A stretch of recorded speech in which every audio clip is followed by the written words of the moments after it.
Peace and welcome to the culture right here on the Black Star Network. I'm your host, Farajii. Thank you so much for tuning in and being a part of the conversation.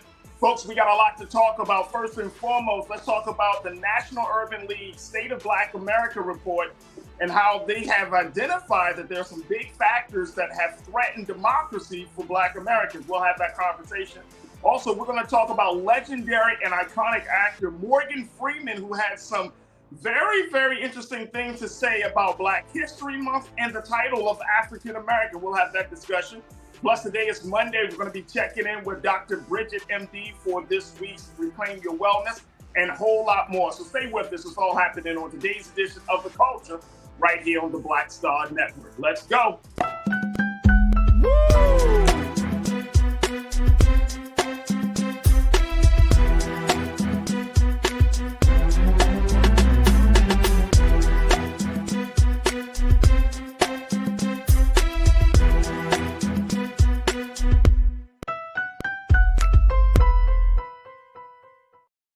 All right, folks, happy Monday, and happy Monday. Welcome to the culture here on the Black Star Network. I'm your host, Farajii. Thank you so much for tuning in and being a part of the conversation as we're streaming live right now on all social media platforms, including YouTube and Facebook, and of course on Amazon News, and of course on our website at blackstarnetwork.com. So make sure y'all tune in for all of those platforms and let your friends and family know that we are broadcasting live today. All right, folks, the first conversation that we got is something about the annual report that is sent out by the National Urban Leagues, one of the country's most revered and oldest civil rights organizations. They put out a report to share with us some of the insights of what they're seeing on the landscape as it relates to the health, the education, the socio-economic condition of Black people in this country, and of course the political condition of Black people in this country. And this year's report highlights some of the big factors that have threatened democracy for Black folks in the country. So I want to share with you a little bit of what the report has to say. And then we're going to, of course, bring in one of our top contributors, Dr. Jason Nichols from the University of Maryland, to share his insight. But of course, no conversation is complete without you, folks. So make sure y'all get ready to join us in the discussion. Post your comments on YouTube and Facebook. And we'll do as much as we can, as best as we can, to get to your thoughts. All right, let me just share with you first and foremost what came out of the National Urban League's State of Black America report. Take a look at this here, folks. They're saying that extreme views have adopted by some local, state, and federal political leaders who try to limit what history can be taught in schools and seek to undermine how Black officials perform their jobs are among the top threats to democracy for Black Americans. Now, this is according to the National Urban League. According to its president, President Mark Morial, he said, we have censorship and Black history suppression. And now this. He said, it's another piece of fruit of the same poisonous tree, the effort to suppress and contain, talking about the situation in Tennessee. He said other issues in the group's report address extremism in the military and law enforcement, energy and climate change, and how current attitudes can affect public policy. Predominantly white legislatures in Missouri and Mississippi, and we can even probably include Tennessee, folks, have proposals that would shift certain government authority from some majority Black cities to the states. Just a little bit of what is laid out in the State of Black America report. And folks, I want y'all to definitely check it out from the National Urban League. You can go to their website and get a copy of the report, but it always examines what's going on in Black America. All right, let me check in with my brother, Dr. Jason Nichols, giving us his insight about this report. Doc, good to talk to you, big brother. How are you, sir? Oh, wait a minute. We got you on mute, Doc. We got you on mute, bro. I said I'm doing wonderful. I'm blessed. I'm doing great. I'm glad to be here on the culture. Oh, absolutely. Glad to have you. Glad to have you. All right, bro. Talk to us. National Urban League, State of Black America. Do you agree with this assessment? I know that this is always a big report that comes out. They put it out, of course, annually. But do you agree with this fact that these are some big factors that threaten democracy for Black folks? Absolutely. I mean, there's no question about it. We know that democracy is under threat from Black people. We see our elected officials being removed by people who seem to not like them or disagree with them, which is not democracy. That's not how democracy works. We see what's going on in terms of the lack of generational wealth in our communities and the inability to accrue it. We see food insecurity. We see health issues and health care and in health outcomes. So, you know, pointing out the problems that we have in our society, we see our representatives being gerrymandered out of office to the point where what we saw in Florida, there's no more majority Black districts. So we're not being represented correctly. So I would even go farther than probably this report goes. But yes, the democracy is under threat if Black people's democracy is under threat. So, you know, because an injustice anywhere is a threat to justice everywhere. So absolutely, I would agree. Folks, I want you to join us in the discussion. Make sure you post your comments, and there it is, the copy of the report. Look at that, folks. Look at that right there, showing us that the ballot box, that our votes are going to shreds. Man, that is a bleak future, Dr. Jason. You know, when I look at the reports, and you know, when you look at the landscape, one of the things is that I see oftentimes where they're showing us that, I don't know if it's a dark future, but it's more like a situation where it's like, you know what, we're in this place. Do you feel like, based upon everything that's happening, that we can really get out of this place that we're in? Because this report speaks volumes about the long-stemming systemic issues that have been plaguing our communities, not for 10, 20 years, 50, 60, 70 years. Yeah, I don't think that it's going to, you know, with anything that has accrued over time, you're not going to end it overnight. You know what I mean? So I certainly think that it's going to take a while for a lot of these things to be properly addressed and eradicated. But we've done this with other things in our community, and it always starts with us. It's not because somebody wants to come along and save us. That may be the historical narrative that they want to tell, and that's why they want to change, as the report states, the way we teach Black history and the way they teach history in this nation, and to ban conversations about racism. They want to make it seem like Black people were treated badly, but then, you know, by nobody, by the way. It was, you know, it's nobody's fault. Nobody did anything. And then white folks came along and got a heart and decided to change it and erase the fact that it's Black people fighting for our own freedom that has always led the charge to change our society for Black people and for the world. If you go anywhere in the world, anywhere, I've been all over the world. And one of the things, if you have conversations with anybody about the model for freedom, they will mention the United States of America, and they will mention Black activists that fought for Black freedom. Right. So you're gonna hear about Dr. King. You're gonna hear about the people who who fought against slavery. You know, the Frederick Douglasses of the world and the Harriet Tubmans of the world, and you're going to hear about, you know, the modern civil rights movement. So it's going to take a lot of fighting on our part. Yeah. We can't pretend that things will just correct themselves. And part of that is going to be at the ballot box, and part of that is going to be at some of these school board meetings. We saw those white folks show up for that school board as soon as you said, this might make kids feel bad. None of them had an experience with their own kids. They just heard that this was what it might do. And they showed up and they showed out. We got to do that for our kids. We got to demand certain things for our children at the school board meetings. We got to demand those things from our elected officials, or else we're going to be in this position for even longer.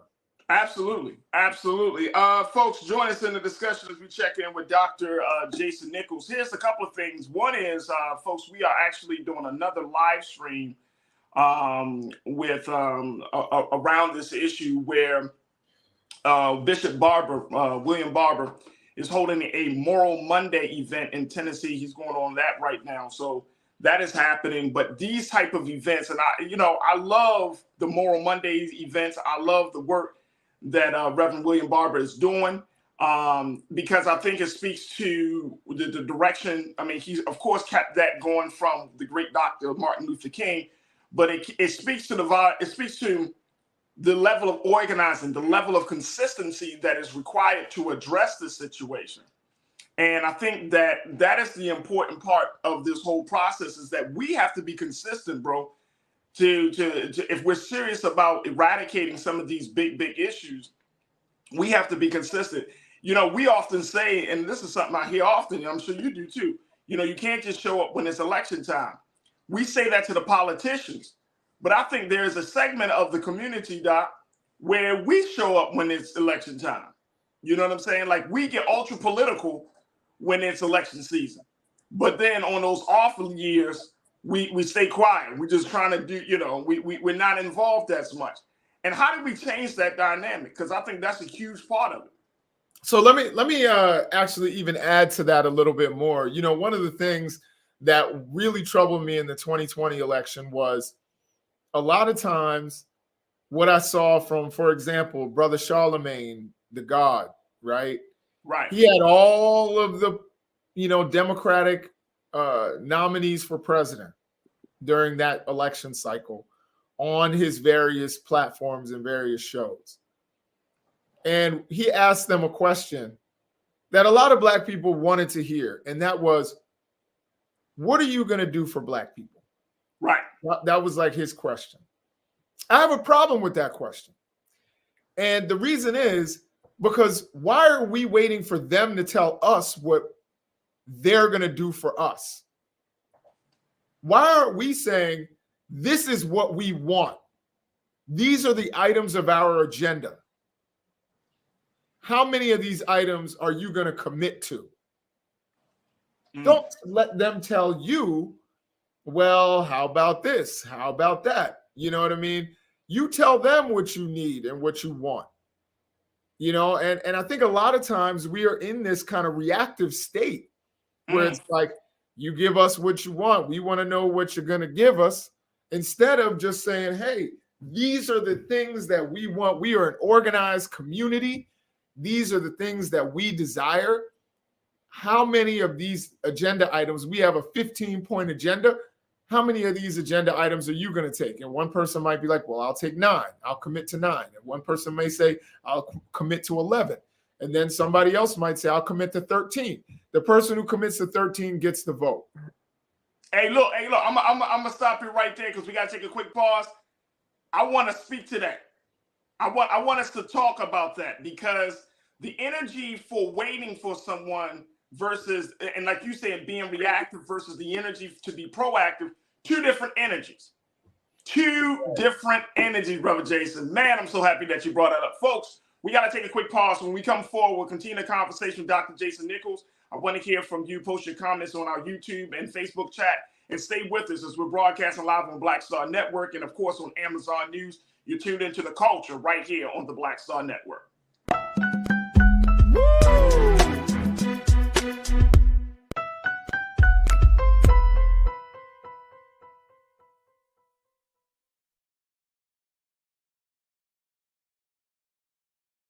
Black Star Network is here.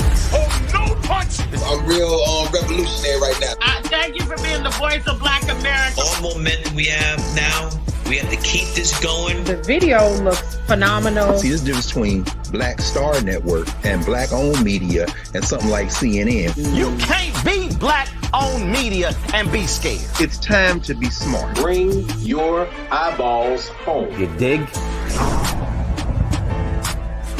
When you talk about blackness and what happens in Black culture, you're about covering these things that matter to us, speaking to our issues and concerns. This is a genuine people-powered movement. There's a lot of stuff that we're not getting. You get it, and you spread the word. We wish to plead our own cause too long have others spoken for us. We cannot tell our own story if we can't pay for it. This is about covering us. Invest in black-owned media. Your dollars matter. We don't have to keep asking them to cover our stuff. So please support us in what we do, folks. We want to hit 2,000 people, $50 this month, raise $100,000. We're behind 100,000, so we want to hit that. Y'all money makes this possible. Check some money orders. Go to P.O. Box 57196, Washington, D.C. 20037-0196. The Cash App is $RM Unfiltered. PayPal is R Martin Unfiltered. Venmo is RM Unfiltered. Zelle is Roland at RolandSMartin.com.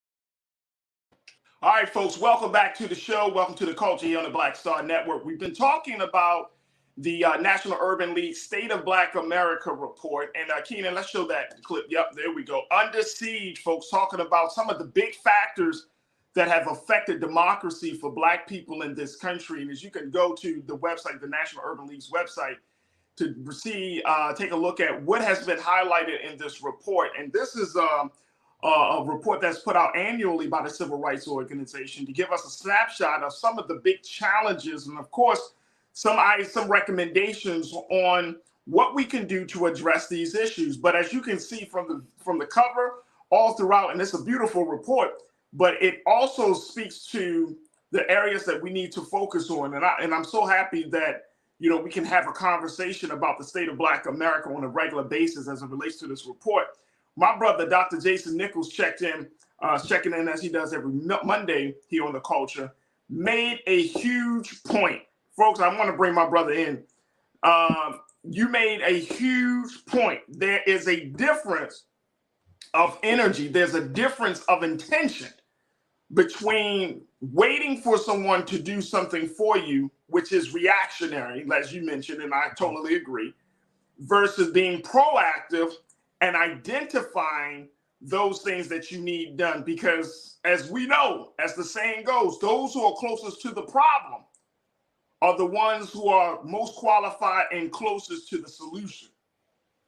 So when we look at asking people, hey, why don't y'all do what you going to do for Black people, versus saying, hey, you don't live in my neighborhood. You don't live in my community. You don't live in my jurisdiction, my district. You don't live in my state, because you're going to take a broad swath. I remember being in community organizing, and one of the big things that I was taught is you cannot go into any community and assume that you know what the people need in that community. You can take a brief over glance, you can just drive through the neighborhoods, but the one thing, if you want to completely start off on the wrong foot in community organizing, go into somebody's neighborhood and tell them what they need versus listening to them and hearing what they want. Absolutely. Absolutely. I couldn't agree more. You know, I think one of the things, though, we are so accustomed, and I hope I don't offend anybody, but we are so accustomed to getting what our government in particular at all levels is willing to give us instead of demanding things. There are times where we demand things. Absolutely. I think we demanded an end to slavery, despite what, you know, a lot of the fake historians will say. You know, the people who fought to end slavery were Black. Right. You know, that's what people don't realize. Almost 200,000 Black men signed up for the Union Army, not because they wanted to reunite the Union, because they wanted to end slavery. So when you tell me who fought to end slavery, it was Black people, it was Black men, and it was Black women and children who served as spies and scouts. Black people been proactive many times, but I think sometimes we get so accustomed to, okay, what are you willing to give us? You know, rather than this is what I demand. Think of it, almost like, and you and I, we talked about doing a relationship kind of podcast. Right. Kind of like a relationship. We Black people, we are in a relationship with the larger society here in the United States. Yep. And we could be like, so, what are you going to do for us? How are you going to treat us in a relationship? Or we could have standards and say, look, this is what I demand from my partner.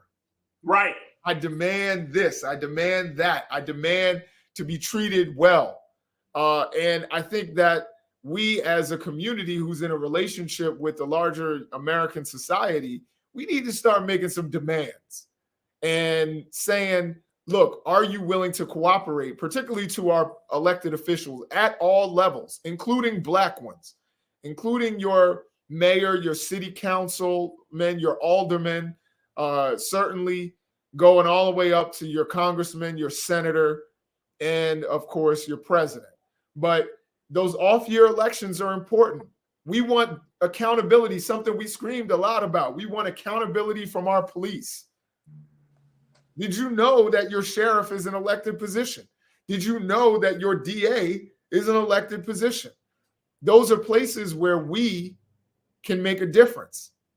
And one of the things we're seeing from the right, going back to that report, is that they are literally trying to remove DAs who are trying to hold people accountable, who are trying to look past shoplifting and not looking at it as a crime that's punishable with incarceration, separating families, separating mothers from children for shoplifting because they didn't have, looking for alternatives to that. They are removing those DAs that you voted for.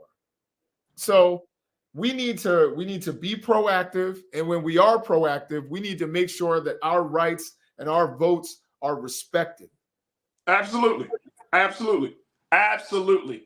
And Keenan, we want to show the cover. There it is, the cover for this year's report. So big shout out to Black Television and News for calling out the correction. So thank you so much. This is the official cover for the brand new report of the State of Black America report put out by the Urban League. As you can see, it says confronting the threat within 2023, talking about democracy in peril. Yes, it is. And of course, that's the state, that's the Capitol under fire. Powerful, powerful image of where we are. Let me go to some of our culture crew members to hear what they got to say around this issue. And folks, continue to post your thoughts as we go. Tiana, you said this report is not a surprise to me. It's more of an alarm for folks to get ready because some BS is about to go down. Absolutely. I agree with you, Tiana. Thank you for checking in. Harry Williams, Harry, thank you for checking in. You say, why we don't show up at school board meetings? Honest answer, no bull, please. Because there's so many other factors on this, man. Harry, you know it and I know it. If we can say we value these things, and we do. I believe we really do. But when you have, single parent households, when you got to work jobs, some of this stuff doesn't get on the top of your priorities of the list of things to do. So it's not just it's getting involved. And I think many of us, and Dr. Jason, I think many Black people would love to get involved, but we got to think about the day-to-day. We got to think about the week-to-week. We got to think about covering down from the children to the jobs to the keeping the family afloat. Getting involved is an extracurricular activity unless you built your life around this. You know what I'm saying? So we also got to kind of penetrate through the culture of all of that as well, bro. Yeah, and Farajii, I again, because this is the culture and I feel like I'm home here, I'm a wipe my feet on the rug, and then I'm gonna take my shoes off, but I'm gonna plop down on the couch and put my feet up and really speak the truth, what I believe the truth to be. I think it's very important to show up at these school board meetings. Sometimes show up at your city council meeting because your opposition is doing it, and we've seen that. At the same time, I think part of it, like with the whole so-called critical race theory thing, I think one of the problems is that we are depending on the state to fully educate our children instead of, in some cases, putting the responsibility in our own hands. And when I say that, I look at, and a friend of mine, he and I, we were trying to start this. He's a Jewish guy, Jewish brother. We were trying to start this in our community, and it didn't take because, for a multitude of factors. But I'll just let you know, we looked at the fact that you look at Hebrew school. Our Jewish brothers and sisters, they have Hebrew school on the weekends, on Saturday. They get an extra day of learning, and they learn about their culture. They get together and they learn about their culture. And it's a beautiful thing where they get an extra day of learning and time to be with other people of their culture and to learn about their culture. Right. I think Black people need to do that. We got a church on every corner in the hood. Why can't they give us space on a Saturday? And young people and people from the colleges and professors like me and Black studies go in and give our kids the same thing. Why are we dependent on the state, who we know miseducates our kids, to educate them on their own history? As a matter of fact, Malcolm X used to say that a person who trusts, I'm saying this incorrect, I know I'm butchering it now, only a fool would allow his enemy to educate his children. That's what it is.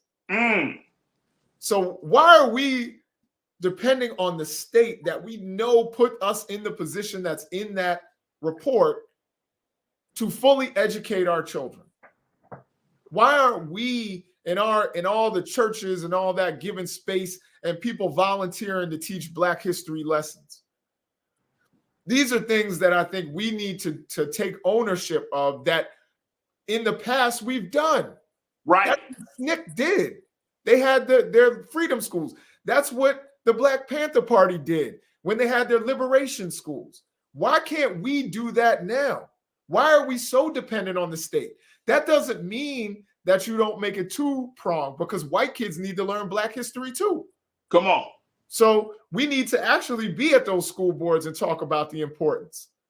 But we also need to do for self. And I think we have the infrastructure in our community. We don't have wealth, but we don't need wealth. Yeah, there's certain things you don't need wealth for. Bro, I've learned that. Yeah. I think that's a cop-out. We got like 30 seconds, but I think the point that you're making is absolutely valid. We don't need wealth. All it takes is for people to come together and to use the resources that's already available. Right. And let me just say this. Like in a lot of cities, and I'm talking about your major cities, especially areas where Black folks reside, we got two things. We probably got one or two big institutions: a school, a church, and possibly a library. So you don't need money, quote unquote, because if the community that you're a part of, and the other thing is that something that we definitely don't tap into, because I know this: community associations, organized community members, residents who sit on these associations, who are the liaisons for the community when it comes to local government, to the mayor, to the city council person, or to your wardsman or alderman. Those are the resources. We don't need you people think we need this influx of money. Look, man, our people have made tremendous and significant strides with little to no budget. Right. Absolutely. So you mean to tell me in 2023, as technologically advanced as we are, as conscious as we have become, as knowledgeable that we are, that we couldn't create, like you said, a freedom school? We couldn't set up a Saturday class. We couldn't come together and create an alternative situation, an alternative history or culturally relevant and oriented after-school program. That doesn't make sense to me. Right. That doesn't make sense to me. Yeah. And I'll just say, anybody in the DC, Maryland, Virginia area, reach out to me. If you want to set this up and you want guest lecturers, you want university professors to come in and teach your children, Come on, bro. we'll do it. We'll do it. We live for this stuff. Hey, look. And let me tell y'all, Dr. Jason Nichols can charge a pretty penny. Hey. But I won't charge y'all. That's what I'm saying, bro. That's the resource. That's the resource. I tell, look, when I go to certain places, they be like, can we? I'm like, man, you don't got to pay me for nothing, man. This is what I do, man. Right. Like, I'm not no carpetbagger. I come into the neighborhood. I try to help. I try to offer. Like, I don't charge people for giving you some good information. Right. I mean, what does that look like? I'm charging the hell out of my own people. And then when I get it, oh man, that's crazy. I'll say this. If you have a budget, offer somebody something.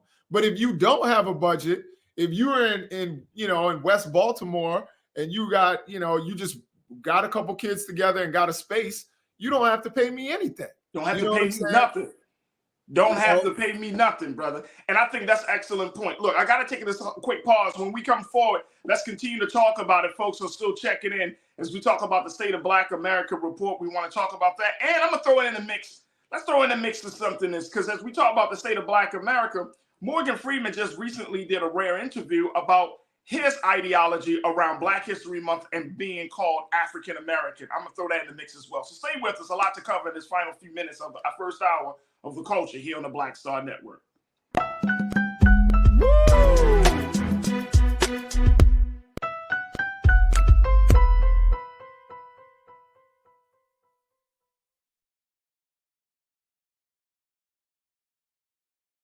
Folks, Black Star Network is here. Oh, no punching! I'm real revolutionary right now. Support this man, Black Media. He makes sure that our stories are told. Thank you for being the voice of Black America, Roland. I love y'all. All momentum we have now, we have to keep this going. The video looks phenomenal. See, this difference between Black Star Network and Black-owned media and something like CNN. You can't be Black-owned media and be scared. It's time to be smart. Bring your eyeballs home. You dig? Pull up a chair. Take your seat. The Black Tape. With me, Dr. Greg Carr, here on the Black Star Network. Every week, we'll take a deeper dive into the world we're living in. Join the conversation only on the Black Star Network. Hi, I'm Dr. Jackie Hood Martin, and I have a question for you. Ever feel as if your life is teetering and the weight and pressure of the world is consistently on your shoulders? Well, let me tell you, living a balanced life isn't easy. Join me each Tuesday on Black Star Network for a Balanced Life with Dr. Jackie. We're all impacted by the culture, whether we know it or not. From politics to music and entertainment, it's a huge part of our lives, and we're going to talk about it every day right here on The Culture with me, Farajii Muhammad, only on the Black Star Network. I'm Deborah Owens, America's Wealth Coach, and my new show, Get Wealthy, focuses on the things that your financial advisor and bank isn't telling you, but you absolutely need to know. So watch Get Wealthy on the Black Star Network.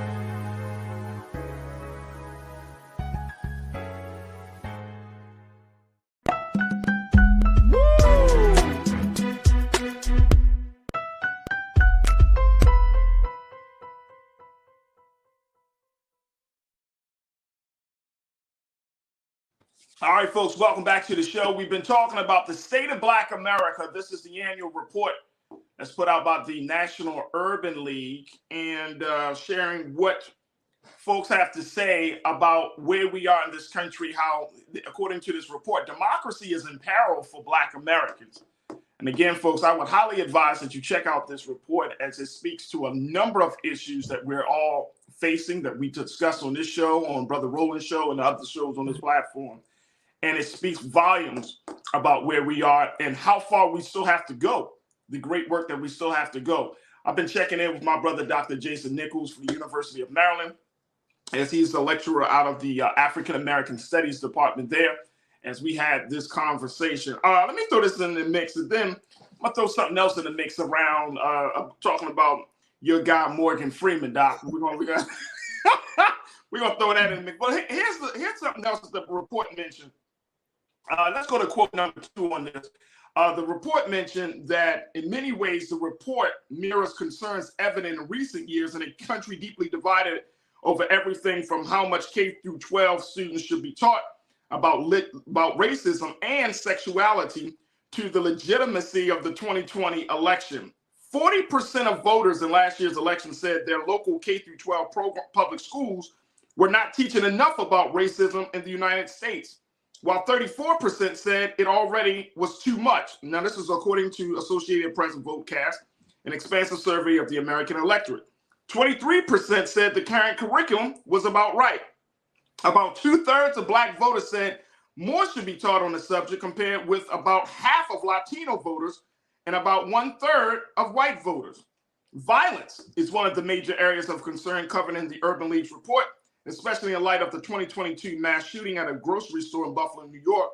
And data released this year by the FBI indicated that hate crimes rose between 2020 and 2021. African Americans were disproportionately represented, accounted for 30% of the incidents in which the bias was known. So, Doc, we still got a lot to kind of work through when you're talking about everything from violence. You're talking about speaking on racism. We're still talking about the big lie of the 2020 election. We're still dealing with issues of gender and sexuality in schools. These are all these are just coming at Black America right now. And I think for a lot of Black folks, man, we got so many things hitting us at the same time. And this is on a national collective front. That's not even counting what's happening with us in our personal lives, with our family and friends, and the stuff that we may be involved in, or our professional lives.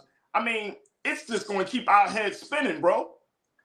Yeah, nah, definitely. And, you know, all of these things are incredibly dangerous, particularly, you know, the hate crime issue.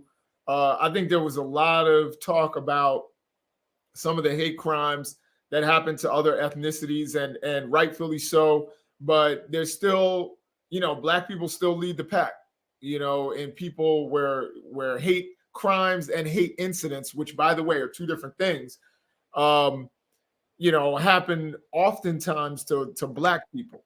Right. And so we certainly need to be aware. We certainly need to take whatever precautions that we can take, and recognize that people need to be held accountable when they're involved in these kinds of activities. So, you know, these things are really dangerous that are happening, particularly with, you know, like I said, the hate crimes, the big lie, all of these things, and we need to take them into account. And here's the thing about this. Here's the thing about this, bro. This is the thing. And much as all of this is happening, there are still some folks in the community that want to talk about the semantics, the labels. Morgan Freeman, we talked about Idris Elba some time ago, how he said he doesn't refer to himself as a Black actor. Nia Long says she's Black famous. So in the midst of all of this other social issues, we're still trying to figure out who the hell we are when it comes to how we see ourselves and how we want to present ourselves to the world. And this is what Morgan Freeman talked about. He did an interview for an upcoming film that he's in. But one of the things he said in the interview, and of course, Morgan Freeman, as we know, he's like iconic, legendary, done many films. He's always the voice of God. If anybody ever notices that, Morgan Freeman also always plays God in some way, shape, or form. So that speaks volumes. But this is what he said. He said, Black History Month, take a look at this. This is what he did with the Times. He said, Black History Month is an insult. You're going to relegate my history to a month? He said, also, African Americans is an insult. He said, I don't subscribe to that title. Black people have had different titles all the way back to the N-word, and I do not know how these things get such a grip, but everyone uses African American. What does it really mean? Most Black people in this part of the world are mongrels. And you say Africa as if it's a country when it's a continent like Europe. Is this a necessary conversation, though? So the part about Black History Month, he's right. The fact that in a perfect world, we wouldn't need a Black History Month, but we don't live in a perfect world. We live in the United States of America in 2023. And I can tell you, even when it's just a month, from the students' knowledge, that I observe, they don't get taught a whole lot about it in that 1 month. Right. They get taught the same thing over and over for 12 years of their high school careers. And so when I ask my students, I ask them questions like, who was Ella Baker? And they don't know, because they aren't really taught a whole lot of Black history and the like. So this idea that we should get rid of Black History Month is ridiculous.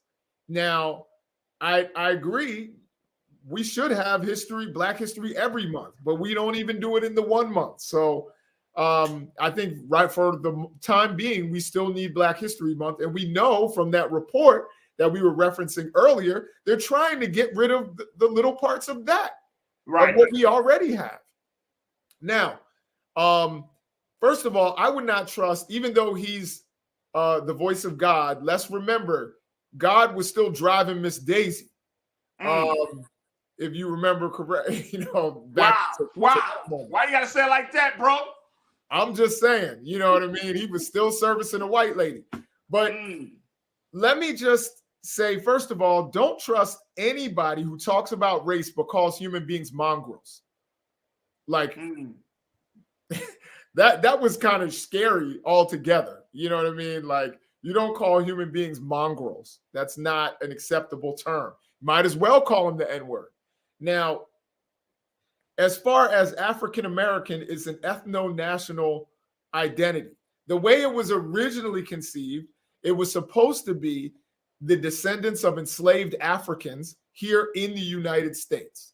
So we don't have a country like an Italian American does, because we are a hybrid of African cultures.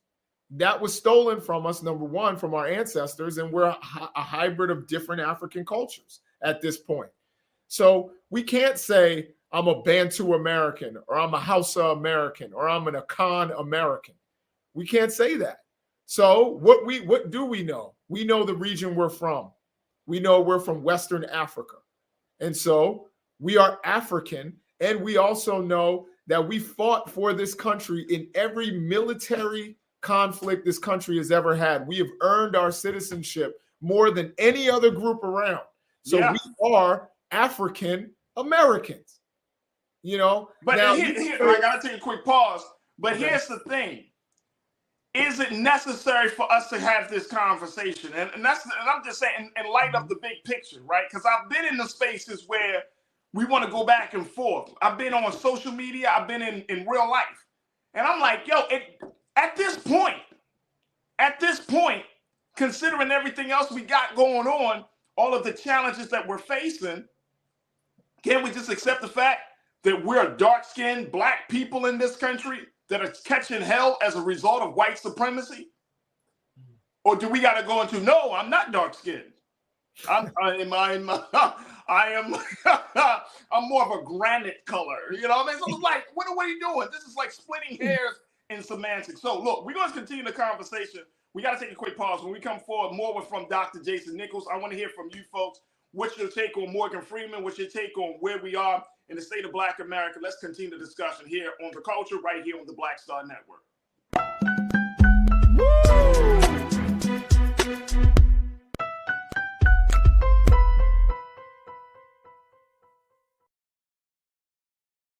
When you talk about blackness and what happens in Black culture, we're about covering these things that matter to us, speaking to our issues and concerns. This is a genuine people-powered movement. There's a lot of stuff that we're not getting. You get it, and you spread the word. We wish to plead our own cause. Too long have others spoken for us. We cannot tell our own story if we can't pay for it. This is about covering us. Invest in Black-owned media. Your dollars matter.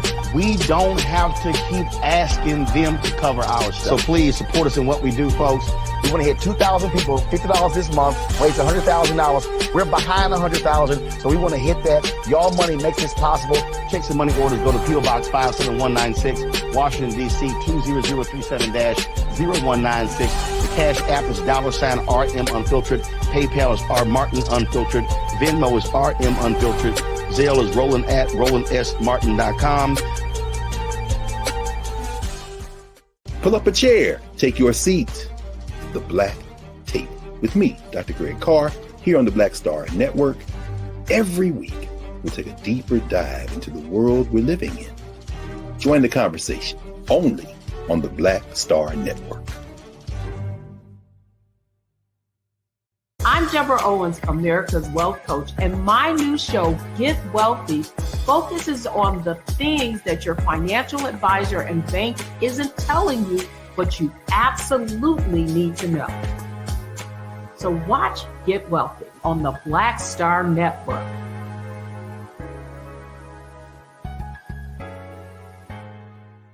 Hatred on the streets, a horrific scene, a white nationalist rally that descended into deadly violence. White people are losing their damn minds. As an angry pro-Trump mob storms the U.S. Capitol, we're about to see the rise of what I call white minority resistance. We have seen white folks in this country who simply cannot tolerate black folks voting. I think what we're seeing is the inevitable result of violent denial. This is part of American history. Every time that people of color have made progress, whether real or symbolic, there has been what Carol Anderson at Emory University calls white rage as a backlash. This is the rise of the Proud Boys and the Boogaloo Boys. America, there's going to be more of this. Here's all the Proud Boys, guys. This country is getting increasingly racist in its behaviors and its attitudes because of the fear of white people. The fear that they're taking our jobs, they're taking our resources, they're taking our women. This is white fear.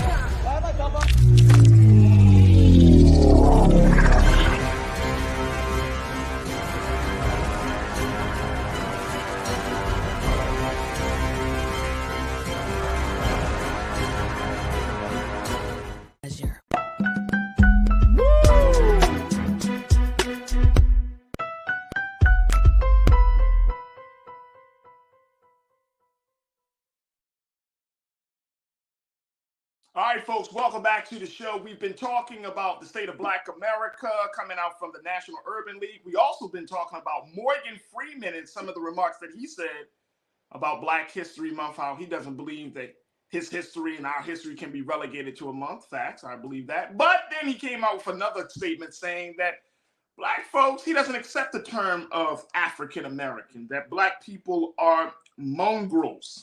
These are his words, not mine. He said he would have different titles all the way back to the N-word, and I do not know how these things get such a grip, but everyone uses African American. What does it really mean? Most Black people in this part of the world are mongrels, and you say Africa as if it's a country when it's a continent like Europe. We've been checking in with my brother, Dr. Jason Nichols. Let me just go to the crew, Doc. Hear what folks got to say, because a lot of people are checking in, and a big shout out to all of our new watchers here on the Black Star Network. People are not happy with Morgan Freeman, pretty much saying he needs to shut the hell up. Damn. Cheryl, you checked in and said, nope, Freeman has always been a joke. He needs to take several seats. It's from Cheryl W. Wow. Chris Big, you checked in, bro. You said what we have in common is our unique American experience, and we can literally export that to Africa with our HBCUs. Interesting. Cheryl W said, then he should keep his mouth shut and only talk about acting in his roles. I'm not an ageist either, but his age speaks volumes because he's out of step. Wow.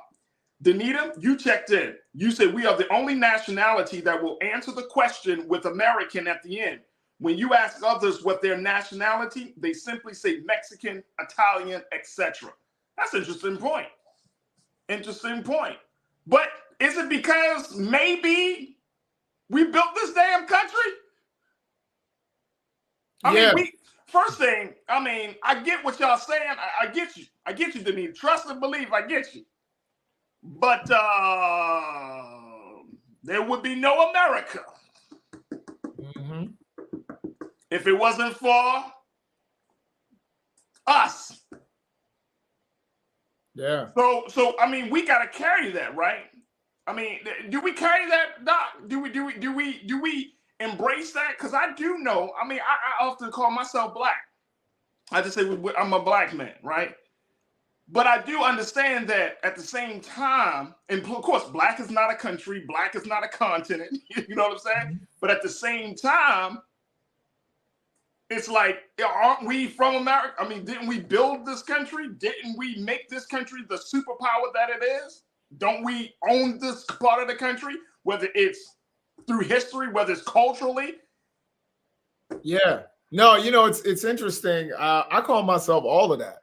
I say I'm black, but I recognize that being black, you can be black and be from Ghana. You could be black and be from Jamaica. You could be black and be from Great Britain. And when I say black, a lot of times when I say I'm black, that's to connect with all of those people and say we all have something in common. We're all black. So I recognize that. I also, you know, sometimes just call myself an African. You know, there's a statement that some Puerto Rican people say where they say, you know, it's in Spanish, but I'll say it in English, where it's like, I would be Puerto Rican if I lived on the moon. You know what I mean? So it doesn't matter that I'm from New York and I never been to Puerto Rico. I'm still Puerto Rican. I'm just as Puerto Rican as anybody else. I feel that way about Africa. You know, I'm as African as any African person. You know, I'm just because I was born in the United States doesn't make me any less African. And I also recognize my ethno-national identity as African American. Right. You know, just like, and you know, people say, he said, oh, well, Africa, we say it like it's a country, it's not a continent. Ask my Asian American friends. They recognize Asia as a continent. Right. But because they're trying to connect with other Asian Americans and they recognize that they're perceived oftentimes the same way, even if they are from different countries, they call themselves Asian Americans because they also want you to recognize that they are part of the American fabric. You can't make them perpetual foreigners. So I feel the same way. I'm an African American. I connect with other African people. Some are, you know, and I connect with other American people for better or worse. So I'm both, as W.E.B. Du Bois tried to explain through his double consciousness. Right. He wanted us to be able to be Africans and be Americans. So guess what? I'm an African American. Right. And I think that speaks volumes about where we are. My thing is, going back to my point, though, in the big scheme of things, in the great liberation movement of Black folks and African people in this country, and in the struggle, does it make a difference? Yeah, no, I don't think it does. Well, so that's a tricky, complicated question. Okay. Okay, I'm throwing up. Go ahead. All right. That's how I do on Mondays. Tricky, complicated questions. I think like the fact that we can call ourselves Black and connect with other Black people. That's what Pan-Africanism is all about. And you know, other African people, we can connect with them all over the globe and see and be in solidarity in our fight for freedom and our fight for respect. I think that's really important. So I think that that's an important identity, you know, in terms of Pan-Africanism and to be able to support one another. I think it is also, there is some importance to us recognizing, as you said, we built this country. You cannot have this country without us. You can't say, well, then go to Africa if you're an African. No, I'm an African American. You cannot take everything in this country away from me or anything in this country away from me. I am as American as the soil itself. So I think it's important for us to also acknowledge that. So I think these terms do have some importance.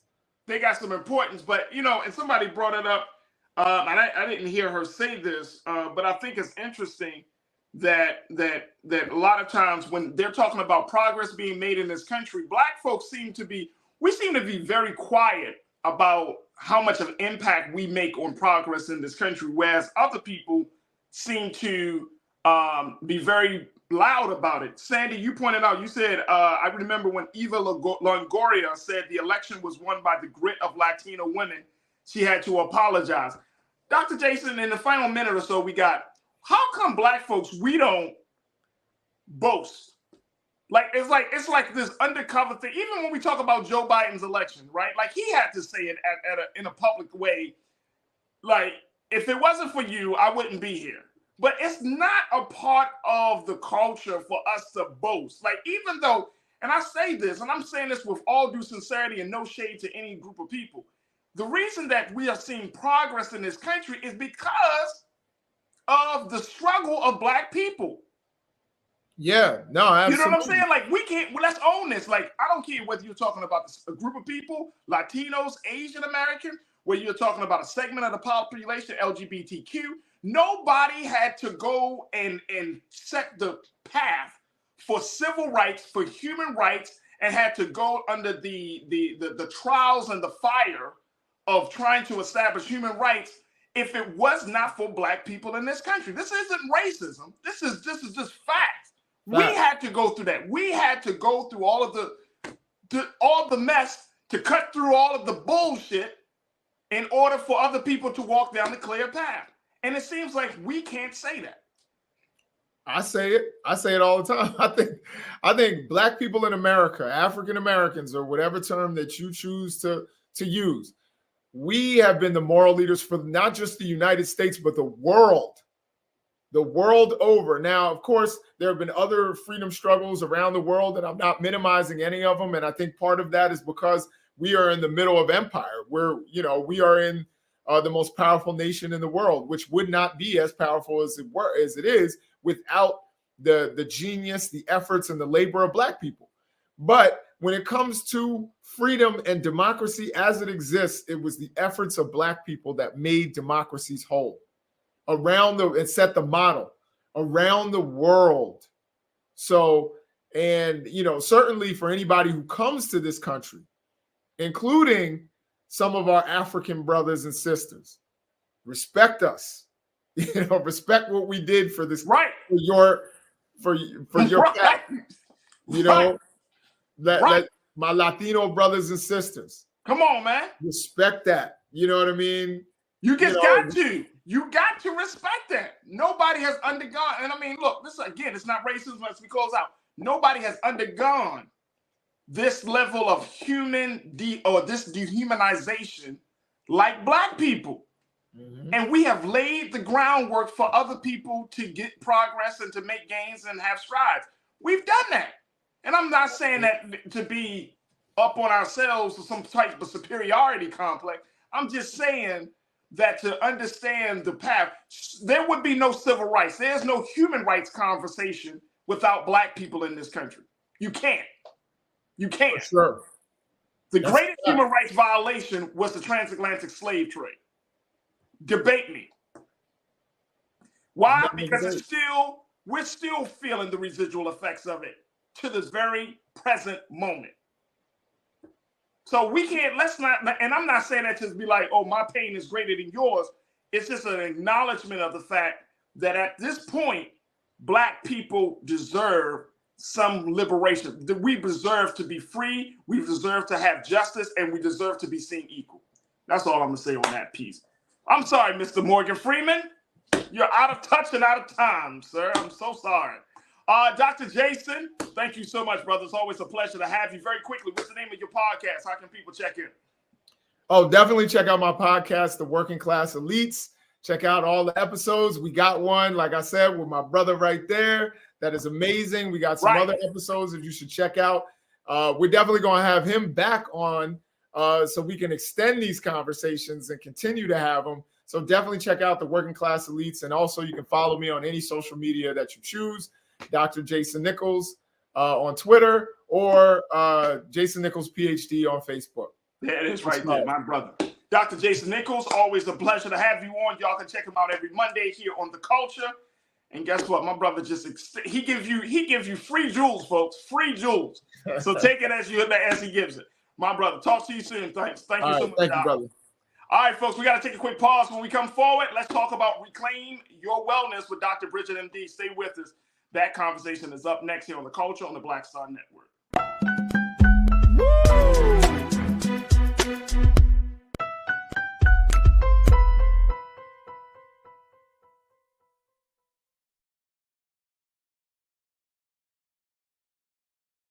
Black Star Network is here. Oh, no punch! I'm real revolutionary right now. Thank you for being the voice of Black America. All momentum we have now, we have to keep this going. The video looks phenomenal. See, there's a difference between Black Star Network and Black-owned media and something like CNN. You can't be Black-owned media and be scared. It's time to be smart. Bring your eyeballs home. You dig?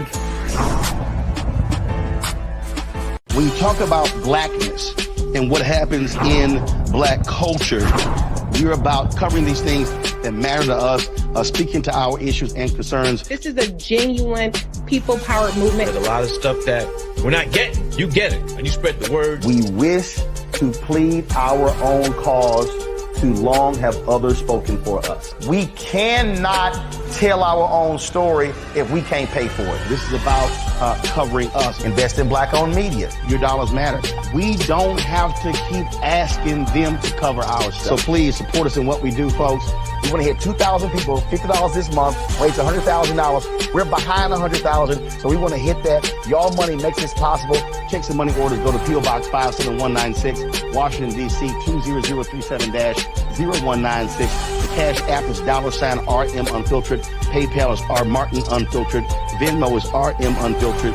Zelle is roland@rolandsmartin.com.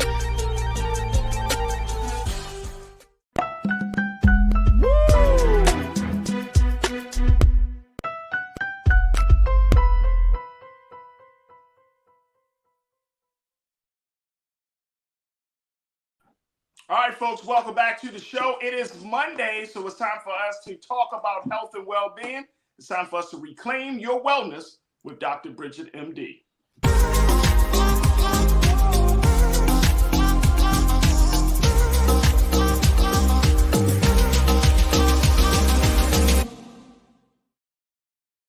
All right, good afternoon, Doc. How are you today? Great. How are you, Farajii?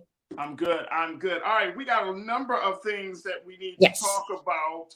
So what's on the agenda? What are some of the big things that you want us to keep in mind as we talk about our health and wellness this week? Absolutely. So there are a number of different things that came up during this week that we definitely wanted to talk about and cover. I want to really start with, we have to talk about Jamie Foxx, right? I think we're all kind of waiting and watching and trying to understand what's going on. And so the latest that we understand is that Jamie Foxx is on the mend right now after suffering some sort of medical complication. Now, when it first kind of hit the news, there was talk about stroke and there's talk about aneurysms. None of that has been confirmed as of yet. So I don't want to dig into something that might not be true. Yeah. What we understand is that his daughter revealed that he was on, revealed what happened as far as he had some sort of complication, that he's now on recovery state and interacting with people. So, we just keep him in our prayers for right now. And once we know more, I definitely would like to dig into that conversation. Yeah. It's still not clear. And I don't know, Doc, if we're ever going to really know what has happened to him, because, a lot of times when you're talking about a high profile individual, especially like a Jamie Foxx, you don't want to create a scare or some level of panic or, great concern, especially if the family is trying to keep the whole situation manageable and more importantly, private. So we may not know what happened, but I have heard that he has been, his medical condition has been up and down over the years. I see. Yeah, absolutely. So it might be a recurrent, something that's come back from the past, or it could be something different. But I have definitely heard that he was, it wasn't just something that just popped up out of nowhere, that he'd been kind of dealing with some things for some time now. Absolutely. I mean, it first came out that this was just an incident. Right. The hospital and other information said it was an emergency. And like I said, I hate to speculate and tie anything to him that is not true. But and they may decide to reveal something, or they may hold off. But whatever it may be, still in our prayers and hoping and praying for a great recovery. Absolutely. And so the other thing that I at least want to highlight, I love kind of going over any sort of observance month that might be going on, just to highlight something that might be of a concern to people, and they might be putting off or kind of ignoring, right? So we're in the midst of National Minority Health Month, and if you go to my Instagram page, I'll periodically post some information about that. But it is also Sexual Assault Awareness Month. And this might be very triggering for people. I at least want to mention that over half of women and almost 1 out of 3 men have experienced some sort of sexual physical violence in their lifetimes. And so if you consider how prevalent that really is, I want to be careful in how we talk about it publicly, and what we share, but I definitely don't want anyone to fall into a silo. I don't want anyone to feel unheard or unseen. And so what I recommend is the National Sexual Assault Telephone Hotline. 800-656-HOPE is someplace that you can call to discuss and share information that you might be experiencing, or if you know of someone else that might be being harmed. There's also the National Sexual Violence Resource Center. So that's nsvrc.org. And that is another location where you can gather more information. And we'll be talking about this a little bit more before the end of the month, but I at least want to highlight that because it is so prevalent and often so unseen that if this touches you in any way, definitely follow up on it. So I wanted to kind of get you, I've been seeing some people, and especially some of our online culture crew members have talked about this, especially in light of what happened with the Dalai Lama situation, that there's still a lot of hesitancy, Doc, around having these very touchy, sensitive conversations, especially within our community. Last week, when we talked about this with the Dalai Lama thing, it's still, as much as we were like, and I saw the kind of like the tone of the discussion, it's easy for us to be like, yo, I'll whip someone's ass if they did such and such and so and thing to my children or to my niece or nephew or my grandchildren or anything like that. We get into that space of the conversation, but I think there's another space of the discussion about, how do we create a safe space for victims to even speak up, right? Because that's the harder part, right? I think that's one thing. And then, there are some people in our community who are saying like, well, do we just toss the offenders out, for lack of a better word? Do we just like cancel them? Or, because some of these offenders may be in our family. Absolutely. And it's like, yes, I advocated, you need to say something. You can't allow a cancerous situation like this to fester in the family. But then I thought about it. It's like, well, okay, well, we need some other ways. So what are some of the things that we need to do, like to make this to get some justice for those who have suffered from this, but then also to recognize that some of the offenders may have been the victims before.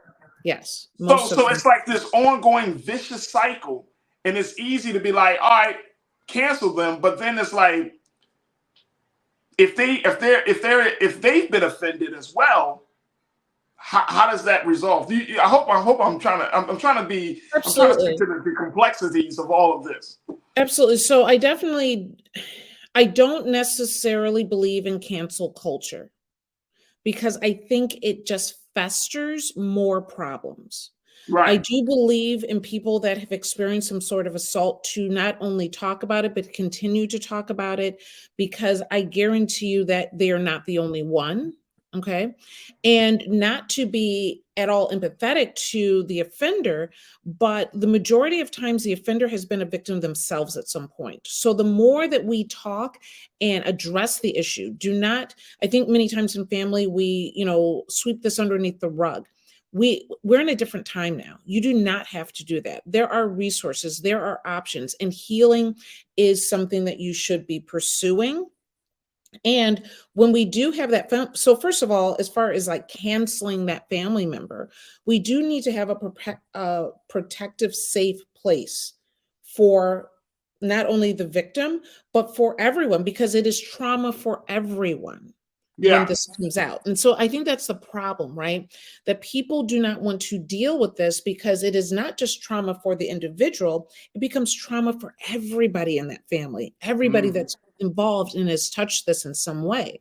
So I am very much focused on getting help for the offender because most of the time they have been a victim themselves and have hidden and have been shamed. And then because of the abuse that they've experienced, they end up abusing others. Get them help. Still be protective of everyone else. Don't get me wrong. But get that person help because that is how you end the cycle. And that's a very hard pill to take when you're the victim of someone, right?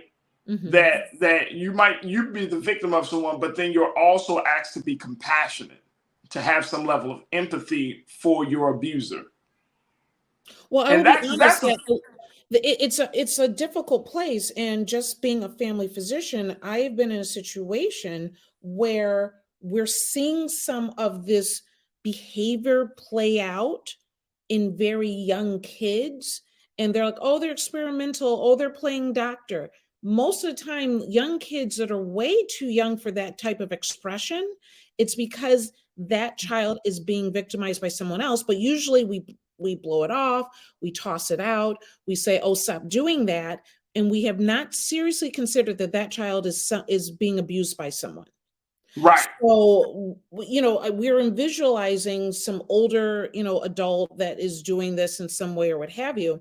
Let's start from the beginning. Usually that behavior that we have tossed out as being experimental is sometimes what is the first sign that we have that that person actually has been harmed. And so, yeah, I do want to have some compassion because if we think and start early, we might be able to avoid, bigger issues as they become adults. Absolutely. Folks, we want you to join us in a conversation talking to Dr. Bridget Williams, MD, who for this week's Reclaim Your Wellness segment, as we talk about National Sexual Assault Awareness Month that is happening right now. And this is also, Doc, is also Child Abuse Awareness Month as well. April carries a lot with it. Now you think about it, it's a lot that is happening. And I'm wondering, are we having enough conversations about this? This is almost, we're in the middle of the month at this point. And, unfortunately, I'm not seeing as much discussion about this versus other things. This is so, again, I get it. It's a touchy topic. When you're talking about child abuse, I mean, you almost feel powerless because, you're hearing about children in these spaces, in these homes or in these circumstances, and you feel like, you know what, I don't know what to do. And I understand why people just say resort to violence, right? But it's just not that clear cut. Especially, I worked for an organization in Maryland called CASA, Court Appointed Special Advocates. And one of the jobs and the work that they did was, you would have a volunteer who would speak on the behalf of that child to try to speak up for that child in court and try to think of, the CASA would sit down as a volunteer with the court and with the family to try to figure out the best way that that child can get the resources they need, but more importantly, what's the best home for that child? Is it up for adoption or is it for them to stay with their home? So this issue of child abuse is so multi-layered. Yes. Right. And more importantly, how we deal with child abuse, how we deal with that level of abuse is something. From your vantage point as a family physician, what's the best course of action if we're finding that there is child abuse within, either a friend's home, a family member's home, somebody in the community? Yeah. So number one, nothing is a bigger gift to this person than to be seen and be heard and acknowledged.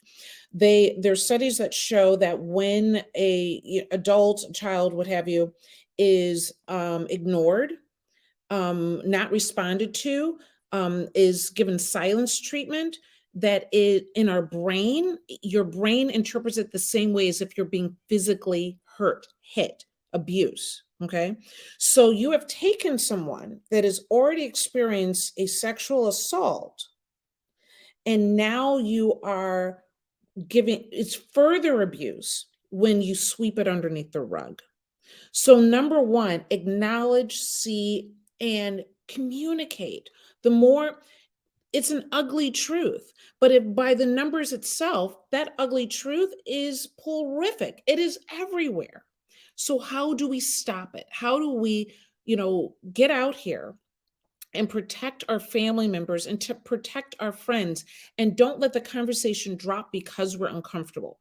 So number one, I shared the information as far as, the 1-800-656-HOPE to call. I've shared the National Sexual Violence Resource Center to call as well. But a lot of my practice right now is that I work with foster kids, that I work not just with the foster child and the social worker, but the biological mom and the family as well.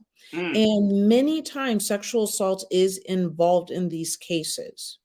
It does not go away if we don't communicate about it. And I work with the counselors and therapists and everyone involved that's trying to bring this back together. The one thing I would say is sometimes we move too quickly to put the child back in their original home, because that's where the child belongs, when they might be in a family member's home that is much more secure. And yes, children belong with their parents.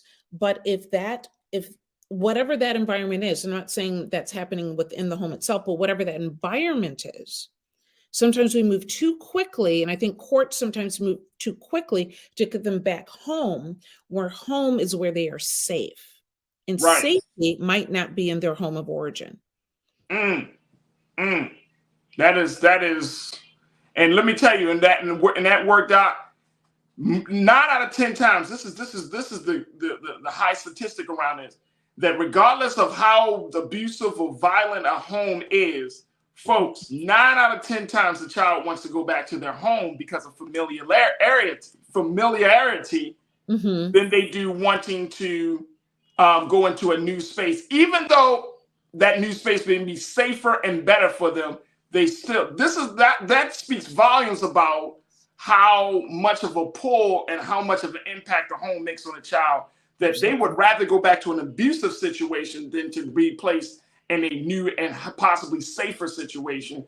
So that means there's still a lot of work to be done. Folks, we got to take a quick pause. When we come forward, we'll continue the segment, Reclaim Your Wellness with Dr. Bridget, MD. We'll want to take your thoughts on a number of these health issues, on how we can make sure we can improve our health and wellness. And of course, we still got some more ground to cover with Dr. Bridget. So stay with us. You're tuned into The Culture here on the Black Star Network.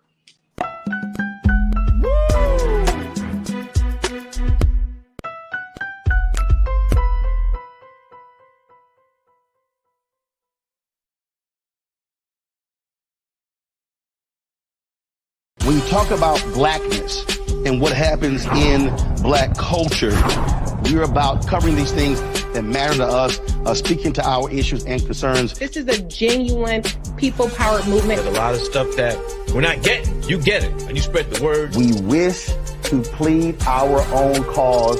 Too long have others spoken for us. We cannot tell our own story if we can't pay for it. This is about covering us. Invest in black-owned media. Your dollars matter. We don't have to keep asking them to cover our stuff. So please support us in what we do, folks.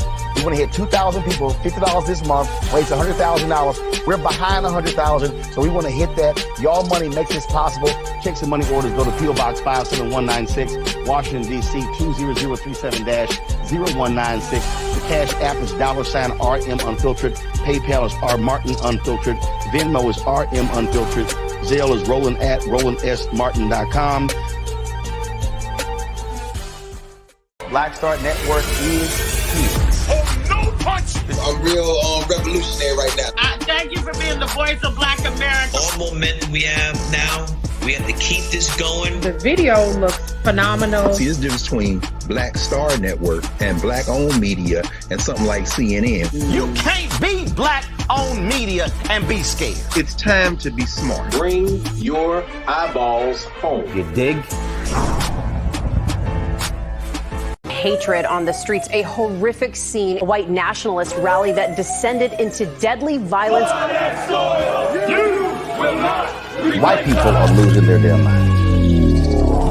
As an angry pro-Trump mob storms the U.S. Capitol, we're about to see the rise of what I call white minority resistance. We have seen white folks in this country who simply cannot tolerate black folks voting. I think what we're seeing is the inevitable result of violent denial. This is part of American history. Every time that people of color have made progress, whether real or symbolic, there has been what Carol Anderson at Emory University calls white rage as a backlash. This is the rise of the Proud Boys and the Boogaloo Boys. America, there's going to be more of this. Here's all the Proud Boys, guys. This country is getting increasingly racist in its behaviors and its attitudes because of the fear of white people. The fear that they're taking our jobs, they're taking our resources, they're taking our women. This is white fear.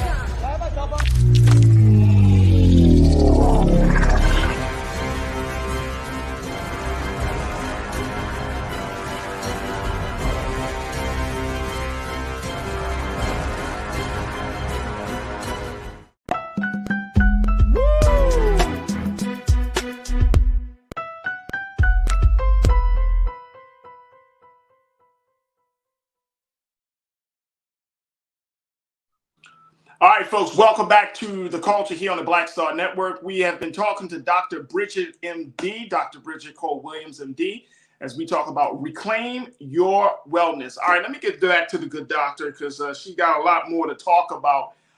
Doc, let's talk about this new report about endometriosis. What's the word around this right now? Yes. And for those who don't know what that is all about, can you break it down to us? What is endometriosis? Absolutely. So Whoopi Goldberg, Chrissy Teigen, Tia Mowry all have this in common. Endometriosis is a painful, horrible disorder in which the tissue that is within the lining of your uterus actually grows outside of your uterus and causes an incredibly painful syndrome. It usually affects your ovaries, fallopian tubes, and just lining the tissue of your pelvis itself. It's a problem for us in the Black community, not because we have such high numbers, but we are most likely misdiagnosed. So the reason that it even occurs in the first place is what they call retrograde menstrual flow. And so instead of blood flowing directly out of the uterus and through the vagina, it actually ends up backing up and flowing backwards, going towards the ovaries and the fallopian tubes and what have you, which is the problem. What you're going to find is that these are people that are going to complain of abdominal pain, pelvic pain, heavy periods, irregular periods, low back pain, fatigue, and often deal with issues with infertility. And so the problem here, like I said, it's about 10% of women worldwide. Okay. Black women have a lower chance of being diagnosed with this. And what I'm saying is it's not entirely that it is so significantly less common, but 40% of Black women that were told that they were actually told they had pelvic inflammatory disorder, which is chronic gonorrhea, chlamydia, and other STDs, when in actuality, they had endometriosis, okay?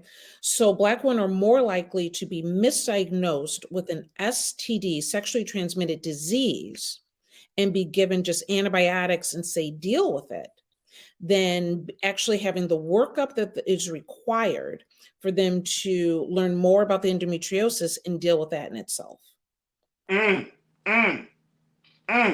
And this is a condition that affects women. Corinna, one of our online culture crew members, she's one of our Friday panelists. She said, "I don't have endometriosis, thank God, but I recently had 8 fibroids removed. Mm-hmm. Men have no idea what women go through." Yeah, it's layered over and over again. And I had someone today just saying that they were getting tired of all the layers of what being a woman is all about. And there is nothing worse than suffering with something that is so overwhelming and so confusing. And then to just be told, oh, you have a chronic STD and there's nothing we can do about it. Keep in mind that most of these STDs that I mentioned, if treated early, go away, God bless, right? However, if you have one of these conditions and it goes on for way too long, that's what pelvic inflammatory disease creates. And then the damage that it does to your pelvic organs cannot be undone. Okay. So that is why women coming in with all of this pain, doctors are saying, oh, you just have, chronic STDs, you have pelvic inflammatory disorder, instead of realizing that they have endometriosis, which there are a completely different array of treatment that goes along with that. And so, and this hits home for me in particular. I had a great friend from college who, through her life, was a virgin, was harassed every time she went into the ER because she had horrible pelvic pain. They would continue to tell her, oh, she would say, well, I'm a virgin. No, you have STDs. They were giving her antibiotics. And it was so overwhelming for her because no one would see and hear her. It turns out that she actually had endometriosis, gets married, has all these issues with infertility. And years were struggling with issues that really could have been addressed at a much younger age. A lot of these Black women that end up with endometriosis are not diagnosed until they are much older. And it's unfortunate. Wow. So Sandy, you checked in, and I got a question for you around this issue, Doc. But Sandy said that she had it and it changed her reproductive life. She said, if I hadn't had a capable Black doctor, I would be childless. Yeah. So a woman that has suffered from endometriosis is still able to reproduce, but there will be a process that you really do need a healthcare professional, someone that is able to identify it, then have a treatment plan for it, and then put you on a path where you can have a less painful reproductive life. Is that what I'm hearing? Absolutely. I mean, the diagnosis is ultrasound. Even better is an MRI, which a lot of times because of cost, we are not offered. Okay.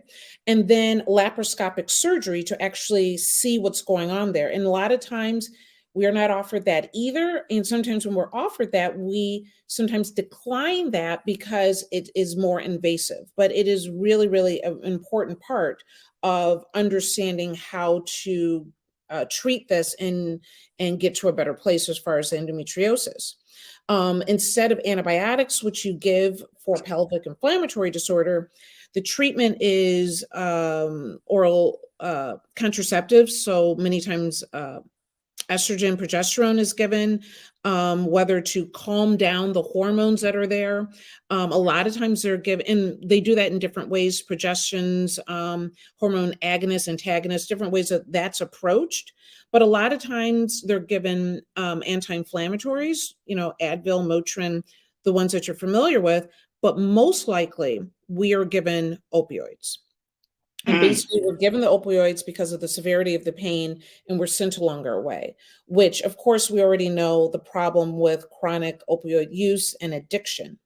The thing that came out most recently about this, though, that was of interest is that the uterus has an amazing amount of CB1 and CB2 receptors. These are the same receptors that are in our brain that connect to our endocannabinoid system, that when you're using whether CBD or THC, they connect with this. And when someone has endometriosis, they find that they have a decrease in the amount of those receptors. Keep in mind, THC, CBD decrease pain. You don't have these receptors in your uterus, you have more pain, right? And so another possible treatment option is CBD, maybe even cannabis, to help with this condition. And so, at the end of the day, my recommendation is if you are having pelvic pain, do not let anyone just tell you you have some STD that you never treated. do the right studies to find out. Do not be dismissed, whether it is the ultrasound, whether it's the MRI, whether you have to have a laparoscopic surgery to see what's going on. That might be what you need to feel better. So don't dismiss it. So make sure you get your testing. Be careful with opioid use, because even if whatever it is that we're talking about, opioids are not the only answer. And we know that ends up being, it is simply a Band-Aid that becomes a problem. So we do not want to overuse opioids by any means. And cannabis or CBD might be an option that you've never considered. And keep in mind, whatever you might think about cannabis, you don't have to smoke this. This might be a vaginal suppository that you're using to actually get the cannabinoids in there to calm down this area. It might be an oral capsule that you're using. It doesn't mean that you're sitting around smoking and getting high. I don't want to confuse people about what cannabis is as a medication. There's a lot of ways of using it that might actually be what you need to feel better. So advocate for yourself so that you can get the right diagnosis and, more importantly, the right treatment. Look, we got to take another pause, Doc. But when we come back, I want to get your take on, how can men be a part of creating a supportive space, a supportive community for women, because I'm seeing a lot of my sisters from the crew who are saying like we're not doing enough. You know what I'm saying? Like, especially when women go through these changes, as girls become women, as it's just doesn't seem like there's enough, and there's still a lot of pushback on what the men can do, what the women should do. And so I want to kind of get your take on how do men create, how can we become more supportive of the women in our lives, especially women who are going through these changes with their bodies, with their reproductive systems, and this overall wellness. So love to get your take. Folks, continue to join us into the conversation. I'm seeing the chat, so robust chat that's happening right now on YouTube and, of course, on Facebook. And stay tuned. We got a lot more to cover. Plus, after today's conversation with the doc, I got to share something with you I saw on Twitter that disturbed me that I want to bring to your attention. So stay with us. We got a lot more coming at you in the final few minutes of the culture here on the Black Star Network.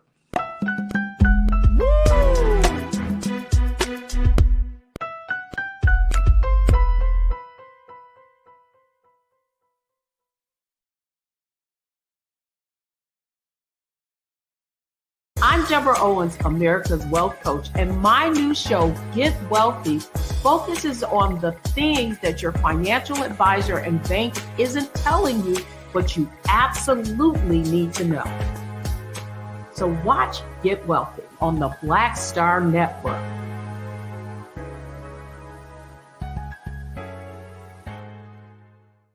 Black Star Network is here. Oh, no punch! I'm real revolutionary right now. Thank you for being the voice of Black America. All momentum we have now, we have to keep this going. The video looks phenomenal. See, there's a difference between Black Star Network and black-owned media and something like CNN. You can't be black-owned media and be scared. It's time to be smart. Bring your eyeballs home. You dig?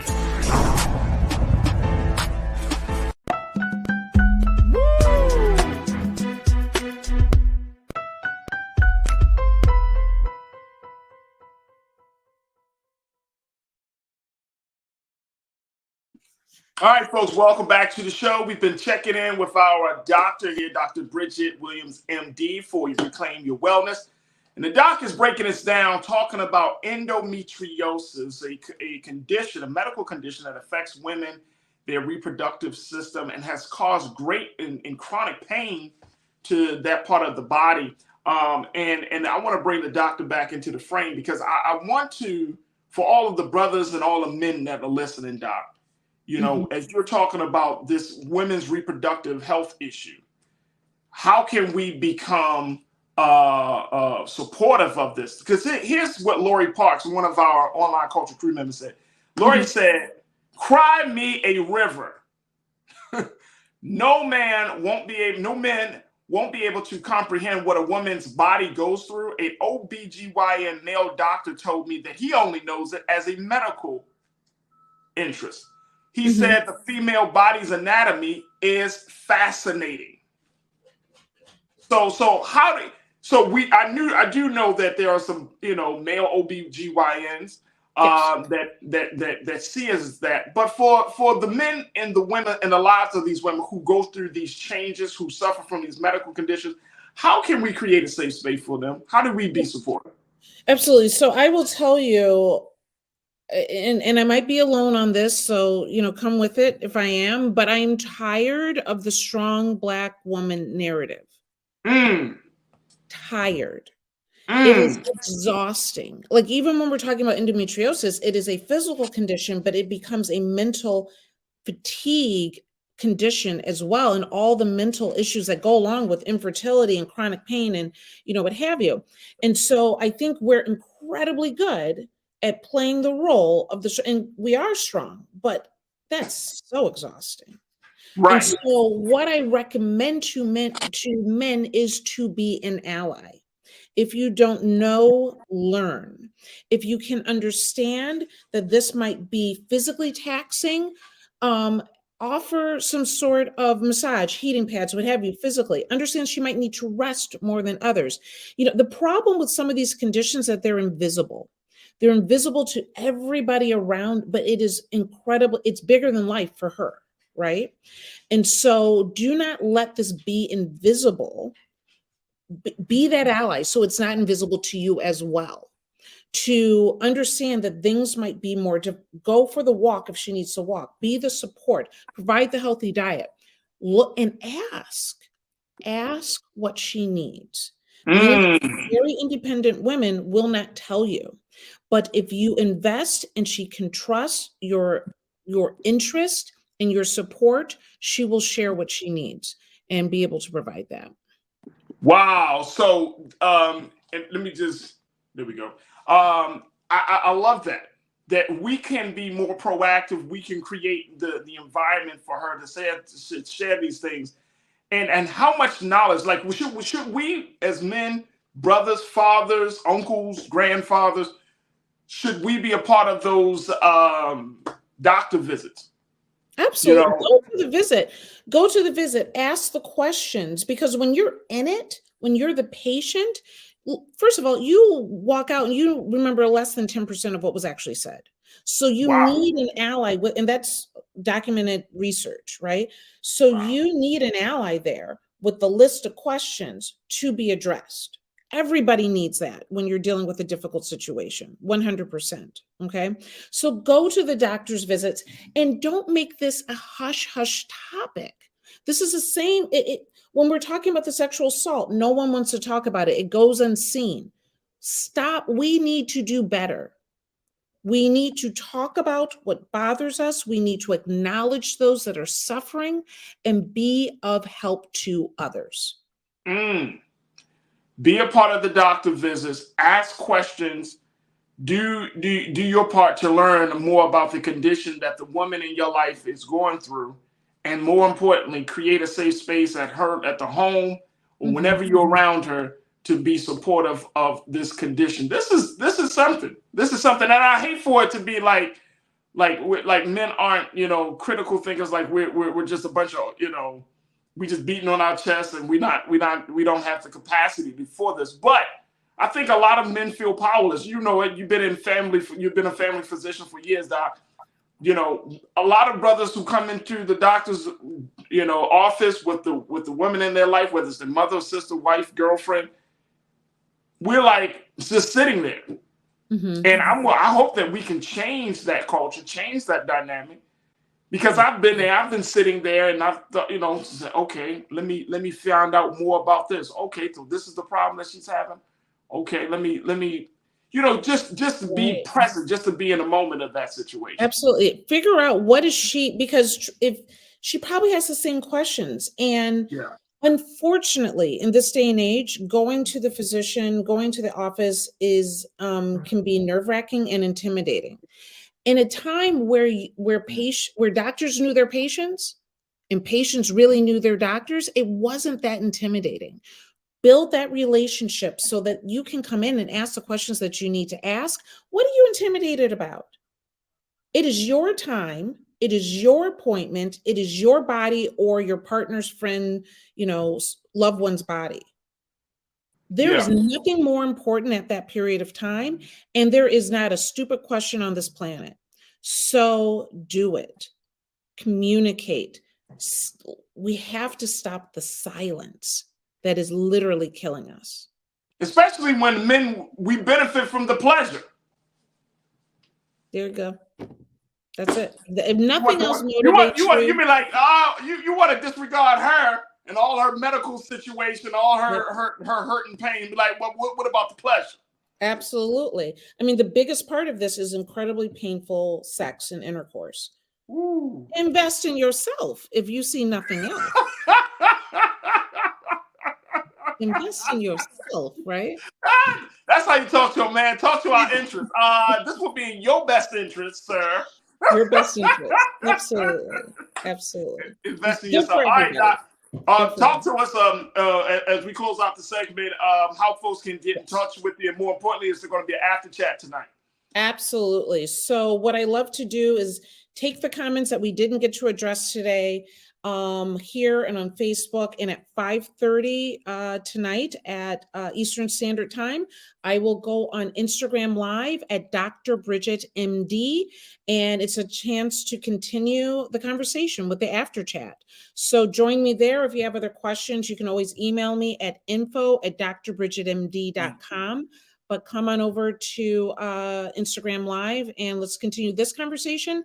And you can ask me about any of the subjects that we've been talking about today or since we've started Reclaim Your Wellness. There it is right there, folks. Dr. Bridget Cole Williams, MD, family physician, cannabis expert. And she's just been, I'm telling you, when I reach out to the doc, I'll be like, hey, doc, you know about this? She always said, yes, I know about that too. I'm like, geez, what does this woman know? No, I Absolutely appreciate qualified, and we're so happy to have her joining us on the conversation and being a part of the show weekly. So, Dr. Bridget, thank you again, sis, for all of your expertise and, of course, for being so good for the culture. And, folks, make sure y'all join her for the after chat tonight at 5:30 p.m. Eastern Standard Time on her IG page. Dr. Bridget, thank you so much. We'll talk soon.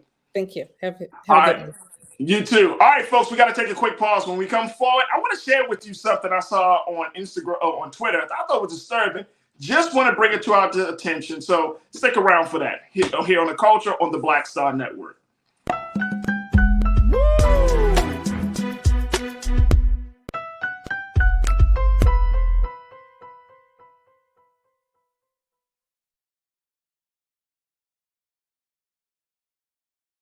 Hi, I'm Dr. Jackie Hood Martin, and I have a question for you. Ever feel as if your life is teetering and the weight and pressure of the world is consistently on your shoulders? Well, let me tell you, living a balanced life isn't easy. Join me each Tuesday on Black Star Network for A Balanced Life with Dr. Jackie. We'll laugh together, cry together, pull ourselves together, and cheer each other on. So join me for new shows each Tuesday on Black Star Network, A Balanced Life with Dr. Jackie.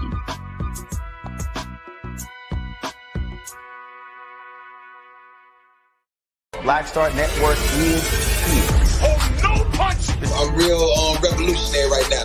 Thank you for being the voice of Black America. All momentum we have now, we have to keep this going. The video looks phenomenal. See, there's a difference between Black Star Network and black-owned media and something like CNN. You can't be black-owned media and be scared. It's time to be smart. Bring your eyeballs home. You dig?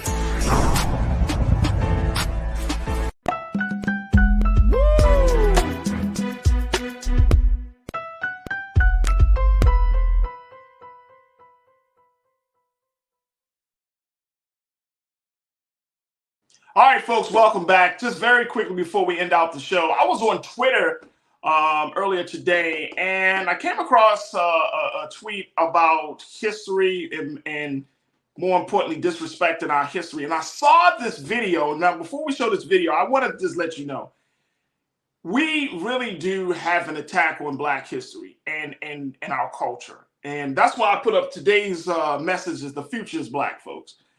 And I saw this because if we don't do something to protect our culture, to protect our history, to protect any type of remnant, any type of remembrance, any type of murals, or any type of artistic expression of our history, we're going to find ourselves in even a darker place. So I came across this video. This is a tweet that was put out by a brother who I follow him on Twitter, Philip Lewis. He is a senior editor for the Huffington Post. And take a look at the video that he posted here. Take a look at this, folks.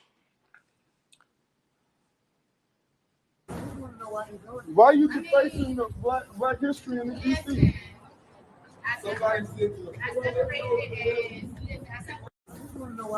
Why are you defacing the black history in the DC? All right, so here's the thing. This is a man who was captured spray painting over the Paul Robeson mural on DC's. This is in Washington D.C. on DC's U Street. The question is being asked, and this is a video that has gone viral. The question is being asked: why are you defacing Black history in D.C.? This is a picture. Keenan, can we show the before picture of the mural? If we have that, folks. Here's the thing, folks. The attack on Black history is so blatant that now you have people who are going into spaces where our history is being expressed. Take a look at the before picture of Paul Robeson, and then you got this joker spraying over it. Look, let me just tell y'all something, folks. We cannot allow this to happen.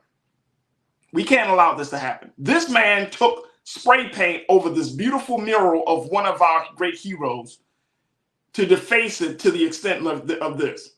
Now, some folks said I would have gone to violent means to deface him, right? But before we even get to that place, because I would not want to see any one of our people locked up for beating up on some joker. But there has to be something done.